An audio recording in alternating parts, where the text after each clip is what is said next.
নভেম্বরের 2 তারিখে হতে চলেছে স্যাটারডে নাইটস মেন ইভেন্ট মানে SNME।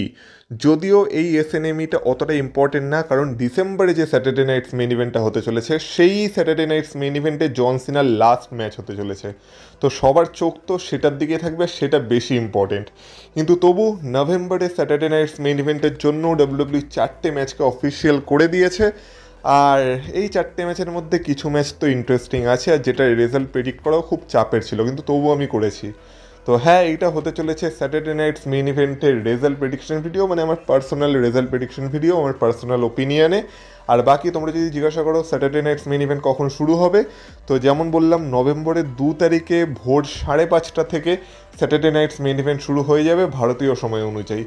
তো তোমরা স্যাটারডে নাইটস মেন ইভেন্টকে নভেম্বরের 2 তারিখ ভোর 5:30টা থেকে এনজয় করতে পারবে। আর এটা সম্ভবত নেটফ্লিক্সে আসবে, আর নেটফ্লিক্সে যদি নাও আসে ডাব্লিউডাব্লিউ হয়তো তাদের ইউটিউব চ্যানেলে এটা আর কি টেলিকাস্ট করে দেবে, মানে প্রিমিয়ার করে দেবে। তো সেখানে তোমরা SNME-কে এনজয় করতে পারবে। তো চলো আর বেশি দেরি না করে ভিডিওটা শুরু করা যায়, কারণ তোমরা দেখছো wrestle entertainer. So let's start the entertainment.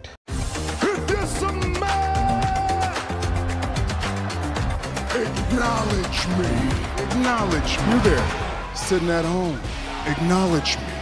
সবার প্রথমে তার কথাই বলা যাক যার এই মুহূর্তে কেউ নেই, মানে আমি কথা বলছি ওয়ার্ল্ড হেভিওয়েট চ্যাম্পিয়নশিপের। আর সেথ রলিন্সের রিলিঙ্কুইশ করার পর থেকে তার আপাতত কেউ নেই, সে এখন ফাঁকা পড়ে আছে। আর সেই ওয়ার্ল্ড হেভিওয়েট চ্যাম্পিয়নশিপের জন্যই ম্যাচ হবে CM Punk versus main event Jey উসোর মধ্যে। এবার এই ম্যাচে যদি রেজাল্ট প্রেডিক্ট করতে বলা হয়, তো আমি বলবো যে এই ম্যাচে দেখো সবার মতে CM Punk-এর ম্যাচটা জেতা উচিত। তার কারণ হচ্ছে যে জে উসো কী পরিমাণ হেড পাচ্ছে ওয়ার্ল্ড হেভিওয়েট চ্যাম্পিয়নশিপ পিকচারে থাকার জন্য, মানে শুধুমাত্র ওয়ার্ল্ড হেভিওয়েট চ্যাম্পিয়নশিপ পিকচারে থাকার জন্য। তো সেইখানে যদি এখন জে উসোকে কোনোভাবে ডাব্লিউডাব্লিউ চ্যাম্পিয়ন বানিয়ে দেয়, তাহলে তো হয়ে গেল, মানে গন্ডগোল তো শুরু হয়েই যাবে। কিন্তু এবার কথা হচ্ছে যে আমরা তো ডাব্লিউডাব্লিউকে চিনি যে ডাব্লিউডাব্লিউ এরকম কিছু অদ্ভুত মুভ করেই থাকে, মানে হয়তো ফ্যান্সদেরকে পিস অফ করার জন্য, বা ফ্যান্সরা যে মোমেন্টটাকে চাইছে সেই মোমেন্টটাকে একটু হোল্ড করার জন্য, বা একটু দেরিতে তাদের দেওয়ার জন্য। কিন্তু আমাদের এটাও মাথায় রাখতে হবে যে এর পর থেকে বলতে পারা যায় রয়্যাল রাম্বল সিজন শুরু হয়ে যাবে, সামনে সার্ভাইভার সিরিজও আসছে, আর তারপর তো রাসেলমেনিয়া সিজনও শুরু হয়ে যাবে। তো আমার মনে হয় না এর মাঝখানে আর সেইভাবে কোনো world heavyweight championship hand change করবে বলে, কারণ এখন সেটা এমনিই ফাঁকা পড়ে আছে, মানি ইন দ্য ব্যাংকের কোনো সিন নেই।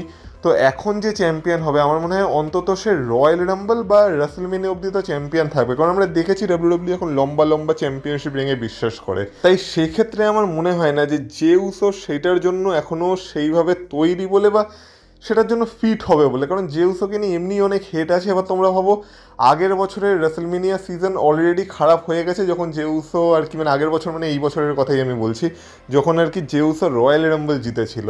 তো তারপর থেকে আমরা দেখেছিলাম কি হয়েছিল অবস্থা। তো আবার আমি চাই না যে নেক্সট ইয়ারের রাসেলমেনিয়াটাকেও সেইভাবেই আমরা আবার ফিল করি। তো আমার মনে হয় জে উসোর আপাতত মানে মেন ইভেন্ট পিকচার থেকে বা ওয়ার্ল্ড চ্যাম্পিয়নশিপ পিকচার থেকে দূরে থাকাই ভালো। তাই ডাব্লিউডাব্লিউ আমাদের শক দিতে চেয়েও যেন কোনোভাবে জে উসোকে চ্যাম্পিয়ন না বানিয়ে দেয়। এবার এই ম্যাচে অনেক কিছুই হতে পারে, যেমন জে উসো হিল টার্নের কথা হচ্ছে, জে উসো হিল টার্ন করে চ্যাম্পিয়ন হয়ে যেতে পারে, কিন্তু তাতেও আমার মনে হয় না খুব একটা কিছু পরিবর্তন হবে বলে, মানে জে উসো হিল হয়ে কী বা করে নেবে, আলটিমেটলি চ্যাম্পিয়ন তো সেই থাকছে।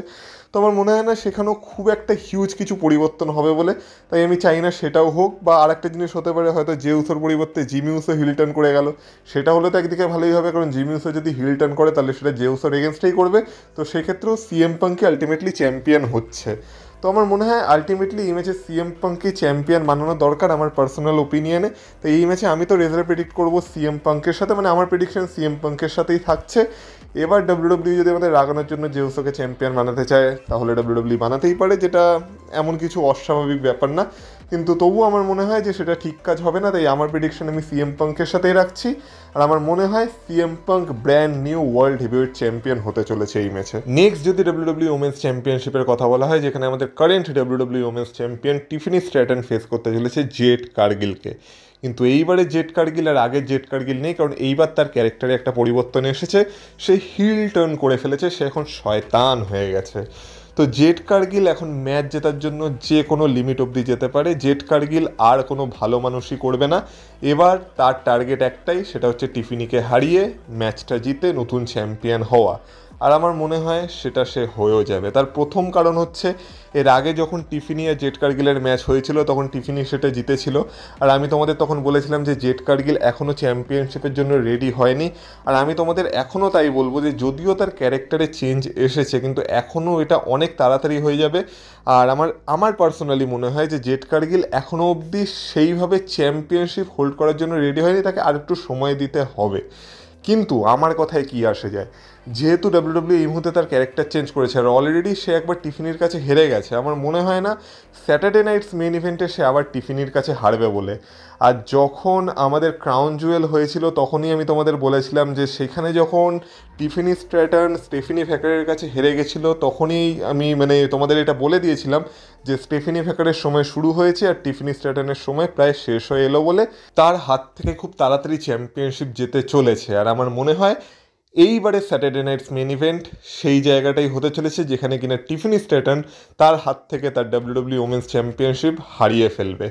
তো আমার পার্সোনালি আমার যদি পার্সোনাল ওপিনিয়ন ছিল আমি বলবো যে আমার এখনও মনে হয় যে টিফিনিরই চ্যাম্পিয়ন থাকা উচিত আর জেড কার্গিলের এখন একটু ওয়েট করা উচিত, কিন্তু আমার কথায় কিছু আসা যাবে না। আমার মনে হচ্ছে ডাব্লিউডাব্লিউই জেড কার্গিলের সাথেই যাবে, যেহেতু তার এই মোমেন্টেই একটা হিল টার্ন হয়েছে আর কি, মাত্র কয়েকদিন হলো স্ম্যাকডাউনে হিল টার্ন হয়েছে।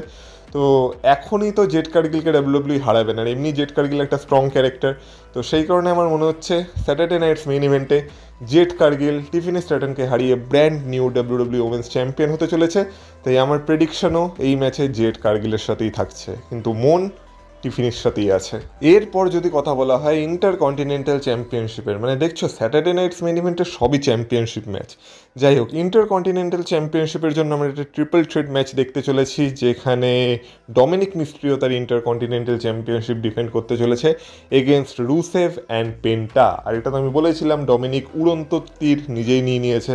যাই হোক না কেন, আমার মনে হয় যে এই ম্যাচে ডমিনিক কোনো রকম কোনো সাহায্য পাবে না তার জাজমেন্টের টিম মেম্বারদের কাছ থেকে, সেটা জেডি ম্যাকডোনা হোক বা ফিন ব্যালার হোক। আমার মনে হয় না এদের কোনো রকম কোনো সাহায্য ডমিনিক পাবে বলে। আর এই ম্যাচে তো তিনজনেরই 33.33% চান্স আছে ম্যাচটা জেতার, যেহেতু এটা একটা ট্রিপল থ্রেট ম্যাচ। আর এই ম্যাচে কোনো রকম কোনো ডিসকোয়ালিফিকেশনও নেই, নো ডিসকোয়ালিফিকেশন ম্যাচ হতে চলেছে এটা। তাই আমার মনে হয় এই ম্যাচে ইন্টারফেয়ারেন্স তো হবে। এই ম্যাচে এল গ্রান্দে আমেরিকানো আর তার দুই ছোটো ভাই যারা আছে তাদের ইন্টারফেয়ারেন্স হতে পারে। তাছাড়া আমার মনে হচ্ছে যে এই ম্যাচে যদি কোনো রিটার্ন পসিবল হয় সেটাও হতে পারে, যেটা হচ্ছে লিভ মর্গানের রিটার্ন। আর লিভ মর্গান এখানে রিটার্ন করে ডমিনিককে সাহায্য করলেও করতে পারে, কিন্তু আলটিমেটলি আমার মনে হয় যে ইন্টার কন্টিনেন্টাল চ্যাম্পিয়নশিপ এই ম্যাচে হ্যান্ড চেঞ্জ করবে না। যদিও এই ম্যাচে খুব বড় সুযোগ আছে যে পেন্টা বা রুসেভের মধ্যে কেউ ব্র্যান্ড নিউ চ্যাম্পিয়ন হয়ে যেতে পারে, কারণ তাদের চ্যাম্পিয়ন হওয়ার জন্য ডমিনিককে পিন করতে হবে না, তো ডমিনিককে প্রোটেক্ট করা যেতে পারে। কিন্তু তবুও আমার মনে হচ্ছে এই মুহূর্তে ডমিনিকের কাছ থেকে ইন্টার কন্টিনেন্টাল চ্যাম্পিয়নশিপ কোথাও যাবে না যতদিন না অন্তত লিভ মর্গান রিটার্ন করছে। লিভ মর্গান আর ডমিনিকের আমরা কোনো একটা স্টোরি দেখতে পাচ্ছি, ততদিন আমার মনে হয় না যে ডমিনিক চ্যাম্পিয়নশিপ হারবে বলে। তাই এই ম্যাচে আমার প্রেডিকশন ডমিনিকের সাথেই থাকছে। যেমন বললাম, এই ম্যাচে লিভ মর্গানের রিটার্ন হতে পারে, কিছু ইন্টারফেয়ারেন্স হতে পারে, বা এল গ্র্যান্ডে আমেরিকানোর ইন্টারফেয়ারেন্স হতে পারে, এই ধরনের কিছু জিনিসপত্র এই ম্যাচে ঘটতে পারে। কিন্তু আলটিমেটলি ডমিনিক তার ডার্টি ট্যাকটিক্স ইউজ করে এই ম্যাচে তার চ্যাম্পিয়নশিপ সাকসেসফুলি রিটার্ন করতে চলেছে। তাই এই ম্যাচে আমার প্রেডিকশন ডার্টি ডমিনিক মিস্ট্রিওর সাথেই থাকছে। এবার ফাইনালি কথা বলা যাক আনডিসপিউটেড ডাব্লিউডাব্লিউ চ্যাম্পিয়নশিপ ম্যাচের, যেখানে কোডি রোডস তার আনডিসপিউটেড ডাব্লিউডাব্লিউ চ্যাম্পিয়নশিপ ডিফেন্ড করতে চলেছে এগেনস্ট ড্রিউ ম্যাকইন্টায়ার। এবার এই ম্যাচটা স্যাটারডে নাইটস মেন ইভেন্ট হবে কিনা সেটা আমি বলতে পারছি না, কিন্তু এই ম্যাচে কিছু আনএক্সপেক্টেড জিনিসপত্র আমরা দেখতে পেতে পারি।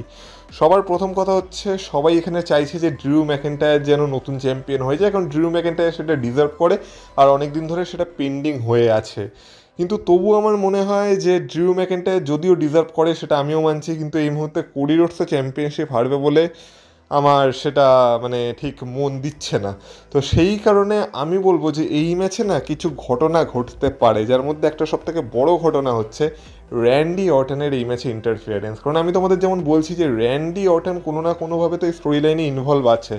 হয়তো আমরা যেমন জেকব ফাটুর উপর অ্যাটাক দেখেছিলাম, বা যখনই কোডি রোডসের আমরা কোনো ব্যাক স্টেজ সেগমেন্ট দেখতে পাই তখন পেছনে আমরা কাউকে একটা দেখতে পাই, সেটা সম্ভবত র্যান্ডি অর্টন হতে পারে, অনেকে সেটা ড্রিউ ম্যাকইন্টায়ারও মনে হয়, সেটাও আমি জানি। কিন্তু তবুও যাই হোক না কেন আমার মনে হয় র্যান্ডি অর্টন কোনোভাবে এই ম্যাচে ইনভলভ হতে পারে।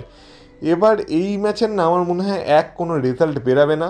আর যদি রেজাল্ট বেরোয় আমার মনে হয় সেটা কোডি রোডসের ফেভারেই বেরোবে, মানে ড্রিউ ম্যাকেন্টায়ার আবার কোনো না কোনোভাবে হারবে। কিন্তু যদি ড্রিউ ম্যাকেন্টায়ারকে প্রোটেক্ট করতে হয় আমার মনে হয় ডাব্লিউডাব্লিউই এই ম্যাচে র্যান্ডি অর্টনের ইন্টারফিয়ারেন্স করাবে। আর এটা যেহেতু কোনো নো ডিসকোয়ালিফিকেশন ম্যাচ না, তাই যদি কেউ এই ম্যাচে ইন্টারফিয়ারেন্স করে, যেমন হয়তো যদি র্যান্ডি অর্টন এই ম্যাচে ইন্টারফেয়ার করে, তাহলে এই ম্যাচটা ডিসকোয়ালিফিকেশনের মাধ্যমে শেষ হয়ে যাবে। এই ম্যাচের আমরা কোনো ক্লিন উইনার পাবো না। আর যখন আমরা কোনো ক্লিয়ার উইনার পাবো না তখন তো মানে চ্যাম্পিয়নশিপ কোডি রোডসের কাছেই থেকে যাবে। আর এই ম্যাচে সম্ভবত যদি র্যান্ডি অর্টনের ইনভলভমেন্ট থাকে তাহলে এই ম্যাচেই আমরা র্যান্ডি অর্টনের হিল টার্নও দেখতে পেতে পারি। আর র্যান্ডি অর্টনের যে ভিসেস রূপটা, র্যান্ডি অর্টনের যে ভয়ঙ্কর রূপটা আমরা এতদিন ধরে দেখতে চাইছি, সেটা ফাইনালি হয়তো স্যাটারডে নাইটস মেইন ইভেন্ট থেকে আসতে পারে। আর তারপর র্যান্ডি অর্টন আর কোডি রোডসের রাইফেলারি শুরু হয়ে যেতে পারে। হ্যাঁ, এখান থেকে একটা জিনিস বাজে হবে, সেটা হচ্ছে ড্রিউ ম্যাকেন্টায়ার আবার সুযোগ পেয়ে সেই সুযোগটাকে হারাচ্ছে।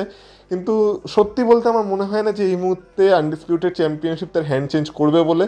করলে তো সেটা মানে আমাদের সবাইকে শক করেই দেবে। আর ড্রিউ ম্যাকেন্টায়ার চ্যাম্পিয়ন হলে সেটা মানে আমিও ড্রিউ ম্যাকেন্টায়ারের ফেভারিট থাকবো, মানে আমার কোনো প্রবলেম নেই ড্রিউ ম্যাকেন্টায়ারের চ্যাম্পিয়ন হওয়াতে, আমি তাহলে উল্টে খুশি হব। কিন্তু তবু আমার মনে হয় যে এই সময়ে ড্রিউ ম্যাকেন্টায়ারের না, আর ড্রিউ ম্যাকেন্টায়ারকে আর একটু অপেক্ষা করতে হবে চ্যাম্পিয়ন হওয়ার জন্য। এখনও র্যান্ডি অর্টনের গল্প মাঝখান থেকে বাকি আছে, এটা এখন অনেক কিছু করা যেতে পারে এই স্টোরিটার অ্যারাউন্ডে।